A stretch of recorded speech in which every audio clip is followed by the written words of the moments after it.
What's cracking, YouTube? It's your boy J-Lo, and today I'm going to talk about, is it really worth owning a G35 in the year 2021? Simple answer to that, yes. But of course, this is a video, so I'm going to give you a more in-depth explanation as to why I feel this way. Also, you feel me, it's golden hour for you, boy. So if the shadows, you feel me, mess with the camera's focus, that's why. But without further ado, let's get into it.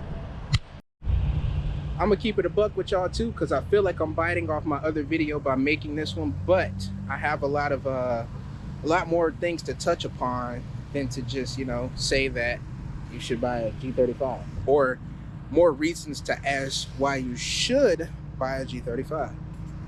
As you guys know, this is my 2006 Infiniti G35, which we have named Geneva. So far, I've given you guys multiple videos explaining the whole situation with the car, but for what it was worth buying. So it's a daily driver for me, so I'm not doing anything too crazy. And if that's what you guys are looking for, a daily driver, this is the one out of most sports cars for that reason. She's not the quickest thing out on the streets, but I will tell you, sometimes it's about the driver and not the vehicle. So you hear a lot of people bashing these cars, saying that they're not fast. Sometimes it's the driver.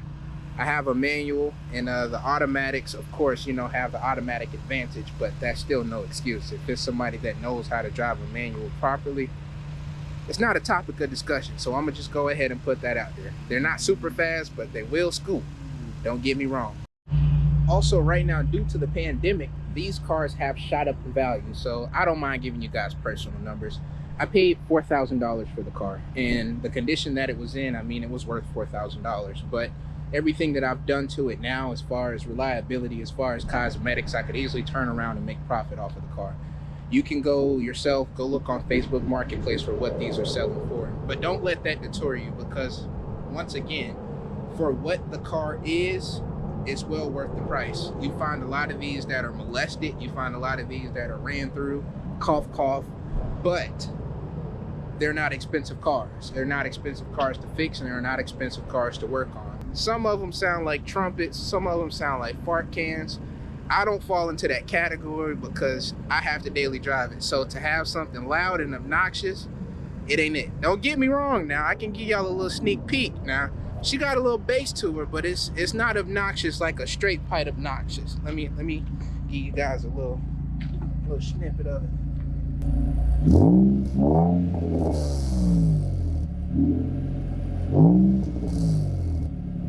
So as you can see, mine is kind of loud, but it's not on the obnoxious side. Like driving on the highway, which I literally just got finished doing. Driving on the highway, it won't bother you. You can easily turn up music and drown that droning noise out. The next reason why I think these cars are worth it is just versatility of the car. These have a lot of options, a lot of simple modifications you can do to get different outputs out of this car. For example, you can have it set up to street race, you can drift these cars. They're just really versatile. And then given that the car is not expensive to start off with, little modifications, maybe what, $2,000-$3,000 into the car, and you got a whole different monster, a whole different beast on your hands.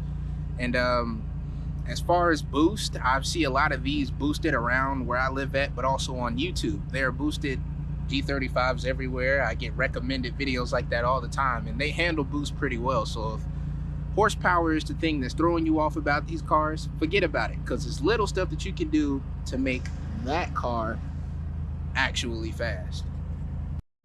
Also, given that it's an older car, as far as maintenance goes, they are not expensive when it comes to maintenance. And the biggest issues with these cars in particular are camshaft sensors, which are not really expensive, but if you own one, you will experience at least one of them go out before you get rid of the car. Also, my car in particular, and I had a couple friends say the same thing about rear camber arms. So the factory rear camber arms over time start to tilt, which will give you uneven wear. However, they are not adjustable. So if you ride on the stock ones for a long time, they'll start to unevenly wear your tires, and you'll have to buy new tires. And I didn't record the video the other day, but your boy did put some new rear camber arms on Geneva, and she does look good.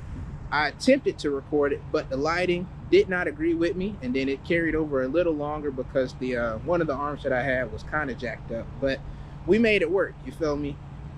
I'll show y'all that right now.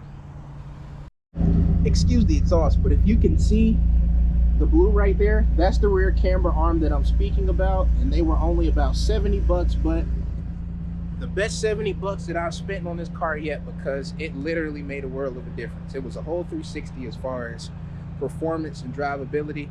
I would 100% recommend that as one of the first actual modifications to these cars. With that all being said, and to wrap this up and conclusive, if you had your mind set on one of these, I definitely recommend you get one, and I recommend you get it now, because the price of these cars, like I told you, because of the pandemic, are starting to go up. But I feel like it'll continue to go up because, you know, they're getting totaled left and right. You got people that just can't drive, and careless people that just don't maintain and take care of their stuff. So they're gonna start getting harder and harder to come by, as far as like being clean and not clapped out. And for anybody that's financially literate, it could potentially be an investment versus a liability, especially if you plan on taking care of the car and keeping it up to par. So hell yeah, if y'all still rocking with your boy, make sure you leave a thumbs up. It helps the channel grow.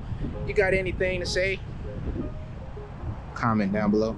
And it's your boy J-Lo signing off for this guy. I'll catch y'all boys and girls later. Yeah.